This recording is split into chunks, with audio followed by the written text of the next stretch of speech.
Have you ever heard the saying, when the toad grinds its teeth, rain will fall? It's not just a funny old phrase. It comes from an incredible story about courage, unity, and a tiny hero who dared to challenge the heavens. Long, long ago, the world was suffering. A terrible drought had fallen upon the land. The sun was a scorching fireball in the sky, cracking the earth wide open. Rivers and ponds vanished, crops withered, and all living things cried out for just a single drop of rain. It seemed like the Jade Emperor, the ruler of heaven, had completely forgotten about the world below.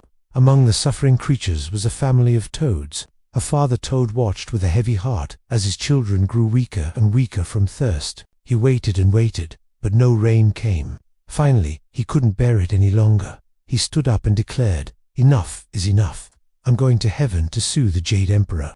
It was a bold, almost crazy idea. A tiny toad taking on the most powerful being in the universe. But his determination was inspiring.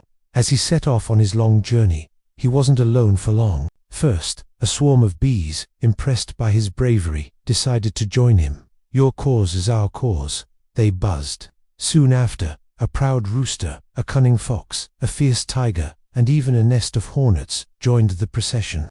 They were a strange-looking army, but they were united by a single belief. If they wanted change, they had to demand it. When this unlikely group arrived at the gates of heaven, the celestial guards scoffed and tried to block their way.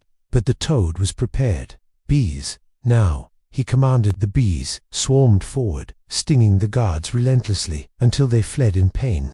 The massive gates creaked open, and the animals stormed into the heavenly palace. The commotion reached the Jade Emperor, who was furious at this intrusion. "Who dares to disturb my peace?" he thundered. He immediately summoned the fearsome thunder god and ordered him to crush the rebellion. But the toad remained calm. As the thunder god descended, lightning crackling around him, the toad gave his orders. The bees flew up and stung the thunder god's eyes. The rooster let out a deafening crow that confused the heavenly soldiers. The tiger unleashed a mighty roar that shook the very foundations of the palace.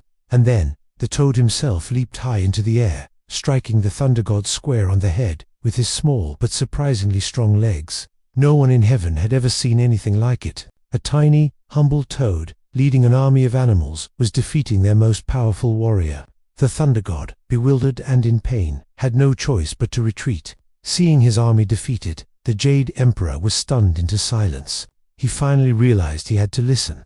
The toad hopped forward, stood before the celestial throne, and spoke with a firm, clear voice. "Your Majesty," he began, "all life on earth is perishing from drought. You are the ruler of all. How can you stand by and watch your people suffer and die?" The Jade Emperor was struck by the toad's words. In his heavenly comfort, he had truly forgotten his most important duty. A wave of shame washed over him. He turned to his defeated thunder god and commanded, "Go, bring rain to the world at once. Let there be no more suffering." Instantly, dark clouds gathered, and a gentle, life-giving rain began to fall. The parched earth drank it in, the rivers began to flow again, and the plants turned a vibrant green. Life was returning to the world, all thanks to one brave little toad. The Jade Emperor was so impressed by the toad's courage that he made a special decree. From this day forward, he announced, "I don't want to neglect my duties ever again.